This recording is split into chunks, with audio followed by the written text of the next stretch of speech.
बहुत सारे बच्चे हर टाइम पर स्टडी मोड में आपको दिखेंगे, लेकिन रियलिटी में उनका एक्चुअल आउटपुट ऑलमोस्ट एक टॉपर का रूटीन देखा, फिर उसके बाद दूसरे टॉपर का टाइम टेबल देखा और एंड में बस एक चीज रियलाइज होती है, जेई में बिजी रहना और इम्प्रूव करना दोनों बहुत अलग अलग चीजें हैं। मैं आपको 5 ऐसे पैटर्न्स बताऊंगा जो आज आपको बता देंगे कि आईआईटी की तरफ आप जा रहे हैं या नहीं, या सिर्फ प्रिपरेशन का आपको इल्यूजन है।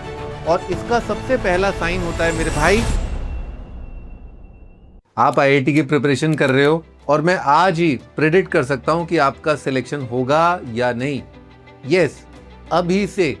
और शॉकिंगली इसका कनेक्शन आपके मार्क्स से भी नहीं है, क्योंकि मैंने ऐसे बच्चे भी देखे हैं जिनके 11th में स्टार्टिंग के अंदर मॉक टेस्ट में 200 प्लस आ रहे थे और एंड में कट ऑफ भी क्लियर नहीं हुई। और ऐसे बच्चे भी देखे हैं जो स्टार्टिंग में एवरेज थे लेकिन एंड तक पहुंचते पहुंचते आईआईटी तक पहुंच गए।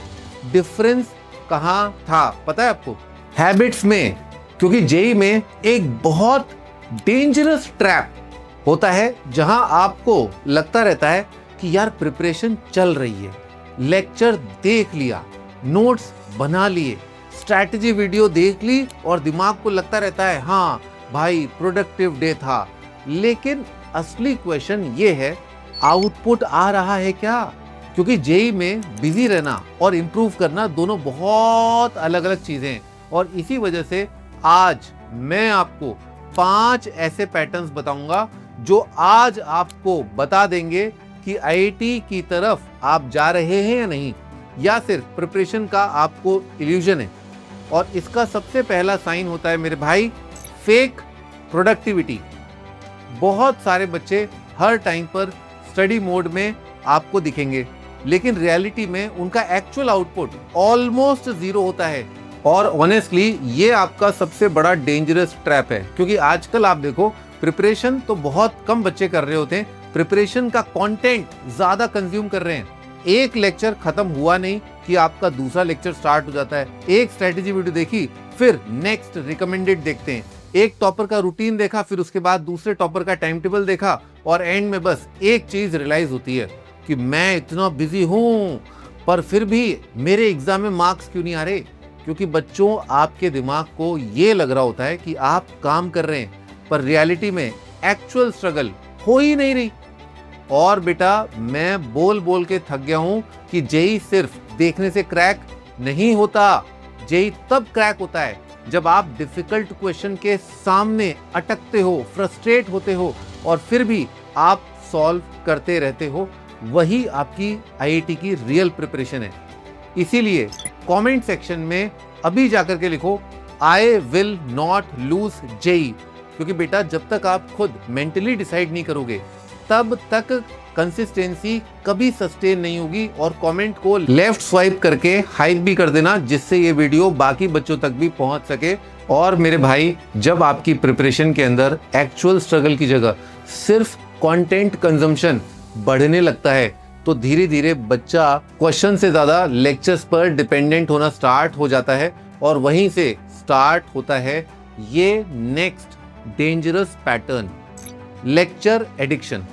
बहुत सारे बच्चों को लगता है कि जितने ज्यादा लेक्चर्स देख लेंगे उतनी अच्छी प्रिपरेशन हो जाएगी। और अगर आप भी यही सब सोच रहे हो आईआईटी की प्रिपरेशन के दौरान, तो बेटा भूल जाओ आईआईटी। क्योंकि लेक्चर्स आपको कॉन्सेप्ट समझा सकते हैं लेकिन प्रॉब्लम सॉल्विंग थोड़े ना सिखा सकते हैं। और आप में से मैक्सिमम बच्चे यही गलती करते हैं। आप 4 घंटे लेक्चर देखते हो, सही है, आप 1 घंटे नोट्स में लगाते हो, सही है, और मन हुआ तो बचे हुए 20-30 मिनट क्वेश्चन प्रैक्टिस करते हो। फिर जब मॉक टेस्ट में क्वेश्चन काफी थोड़ा ट्विस्टेड फॉर्म में होकर के आता है तो ब्रेन वहीं पर जम जाता है, क्योंकि उन्होंने खुद इंडिपेंडेंटली कभी प्रॉब्लम के बारे में सोचा ही नहीं। और ऑनेस्टली अगर आपका प्रिपरेशन रेशियो भी 80% लेक्चर और 20% प्रैक्टिस करना है तो बेटा बहुत ही डेंजरस जोन में हो। क्योंकि जेई पैसिव लर्निंग का एग्जाम बिल्कुल नहीं है, ये एक एक्टिव स्ट्रगल का एग्जाम है मेरे बच्चों। इसी वजह से मैंने अपनी ऐप के अंदर भी सिर्फ लेक्चर फोकस नहीं कराए, क्योंकि मैंने ये ऑब्जर्व किया कि बच्चे लेक्चर्स तो कंप्लीट कर लेते हैं पर क्वेश्चंस के सामने अटक जाते हैं।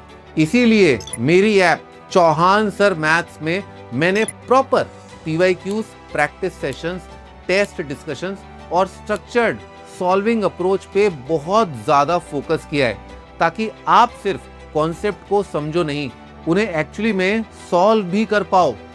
और ऑनेस्टली अगर आप JEE 2027 2028 को सीरियसली क्रैक करना चाहते हो तो एक बार आपको डेफिनेटली मेरी ऐप चेक करनी चाहिए। मैंने लिंक आपको डिस्क्रिप्शन में प्रोवाइड कर दिया है। और जब आप सिर्फ लेक्चर्स और कॉन्सेप्ट के कंफर्ट जोन में रहना स्टार्ट कर देते हो, तब आप धीरे धीरे प्रिपरेशन का रियल फीडबैक मिलना बिल्कुल बंद हो जाता है। और उसका सबसे डेंजरस रिजल्ट ये होता है टेस्ट अवॉइडेंस। मुझे बहुत सारे बच्चे बोलते हैं कि सर सिलेबस जब अप टू डेट हो जाएगा तो फिर हम मॉक टेस्ट देंगे। लेकिन मेरे बच्चे, अगर मैं आपको सच बताऊं, वो बच्चे मॉक से नहीं रियलिटी से डर रहे होते हैं, क्योंकि मॉक टेस्ट आपको आपकी एक्चुअल प्रिपरेशन दिखा देता है।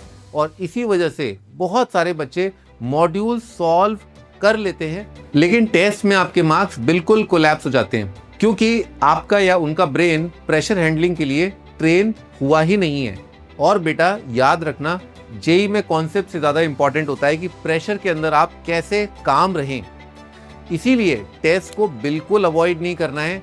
ज्यादा से ज्यादा आपके मार्क्स क्या होंगे, कम आ जाएंगे, पर आप उस लूप से बाहर आ जाओगे मेरे भाई, जहां आपके मन को ये लगता है कि आपकी IIT की प्रिपरेशन बहुत बढ़िया चल रही है। और यही सबसे इंपॉर्टेंट है आज की तारीख में आप लोगों के लिए, क्योंकि जब आप रेगुलर टेस्ट देना स्टार्ट कर देते हो तो आपको सिर्फ मार्क्स नहीं दिखते, आपको अपनी प्रिपरेशन की असली कड़वी सच्चाई दिखना स्टार्ट हो जाती है। और वहीं पर मैक्सिमम बच्चों को रियलाइज होता है कि जो चैप्टर्स उन्होंने 2 महीने पहले पढ़े थे उसमें से आधी चीजें ऑलरेडी दिमाग से निकल के जा चुकी हैं। और इसी से स्टार्ट होता है ये next dangerous pattern, no revision system. और बेटा ये पैटर्न इतना कॉमन है कि मैक्सिमम एस्पिरेंट्स को लगता ही नहीं कि वो ये गलती भी कर रहे हैं। वो नए नए चैप्टर्स कंप्लीट करने लग जाते हैं लेकिन पुराने रिवाइज नहीं करते और फिर बोलते हैं कि सर पढ़ा हुआ तो था पर पता नहीं क्यों एग्जाम में याद नहीं आ रहा है। अरे ऑब्वियसली याद नहीं आएगा, क्योंकि आपका ब्रेन एक सिंपल मशीन है। इसीलिए जो आपने रिवाइज नहीं किया वो इरेज होगा ही होगा।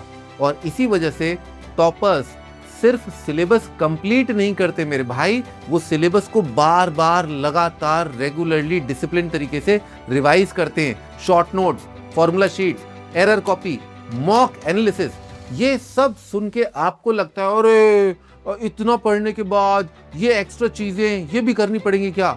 लेकिन बेटा ये एक्स्ट्रा काम नहीं है, ये काम है, यही एक्चुअल प्रिपरेशन है। लेकिन जब आप इन बेसिक चीजों को आपने कंप्लीटली इग्नोर कर रखा है तो तब धीरे धीरे प्रिपरेशन का कंट्रोल हाथ से पूरा बाहर हो जाता है। और उसका सबसे पहला विजिबल साइन होता है डिस्ट्रैक्शंस। और आज के टाइम पर जितना मैं बच्चों को देख रहा हूं, एक चीज तो मुझे समझ आ गई है कि डिस्ट्रैक्शन अब सबके लिए एक हॉबी नहीं, लाइफस्टाइल बन चुका है। वही बहाने 5 मिनट रील्स, 10 मिनट स्क्रॉलिंग, बस एक नोटिफिकेशन चेक कर रहा था और फिर आप बोलते हैं कंसंट्रेशन नहीं बन रहा है। लेकिन मुझे बताओ फोकस आपका बनेगा कैसे? आपका ब्रेन हर थोड़ी देर में डोपामाइन कंज्यूम कर रहा है और फिर वही ब्रेन रोटेशन और ऑर्गेनिक केमिस्ट्री पे डीपली फोकस करना चाहता है। ये पॉसिबल ही नहीं है। इसीलिए आप में और टॉपर्स में डिफरेंस सिर्फ IQ का नहीं होता, अटेंशन स्पैन का भी बहुत बड़ा रोल है। जहां टॉपर्स डिस्ट्रैक्शन को कंट्रोल करते हैं, वहीं एवरेज बच्चे डिस्ट्रैक्शन के अकॉर्डिंग जीना स्टार्ट कर चुके हैं। और बच्चों सच कहूं तो आपका फोकस हर 10 मिनट में कहीं का कहीं शिफ्ट हो रहा है। तो प्रॉब्लम सिर्फ डिस्ट्रैक्शन की नहीं है मेरे भाई, प्रॉब्लम ये है कि धीरे धीरे आपका पूरा का पूरा प्रिपरेशन सिस्टम अनस्टेबल होता जा रहा है। और इसी इनस्टेबिलिटी का अगला सिम्टम है स्ट्रैटेजी हॉपिंग। और बच्चों अब लास्ट पैटर्न बहुत ध्यान से सुनना, क्योंकि ये गलती ऑलमोस्ट हर सेकंड एस्पिरेंट करता है। आज इस टीचर की स्ट्रैटेजी फॉलो करेंगे, कल किसी टॉपर का टाइम टेबल कॉपी कर लेंगे और परसों और रोड मैप देख लेंगे और एंड में आपकी प्रिपरेशन कम और कंपैरिजन ज्यादा हो रहा होता है। और ऑनेस्टली बेटा, जेई में कोई परफेक्ट स्ट्रेटजी नाम की चीज है ही नहीं। यहाँ एग्जीक्यूशन ही मैटर करता है। इसीलिए एक एवरेज स्ट्रेटजी को कंसिस्टेंटली फॉलो करना 100 स्ट्रेटजीज दिमाग में कंज्यूम करने से ज्यादा पावरफुल होता है।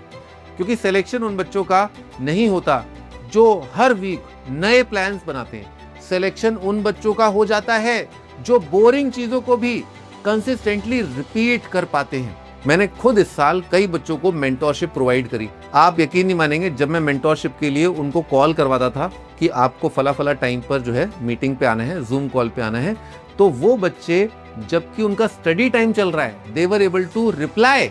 और मैं उनको बोलता था कि ये आपका स्टडी टाइम है, इस टाइम पे आपका मोबाइल फोन ऑफ होना ही चाहिए। आप इमेजिन करिए, आपके स्टडी टाइम के अंदर आपका मोबाइल फोन ऑन क्यों है? तो बच्चों, आज से बिल्कुल ऑनेस्टी से खुद को ऑब्जर्व करो, देखो कि आप एक्चुअल प्रिपरेशन कर रहे हो या सिर्फ प्रिपरेशन का ढोंग कर रहे हो। क्योंकि जेई में डाउनफॉल एकदम से नहीं होता मेरे भाई, और कमबैक भी एकदम से नहीं कर पाओगे। डेली हैबिट्स ही डिसाइड करती है कि आप आईआईटी पहुंचोगे या एक्सक्यूजेस बनाओगे।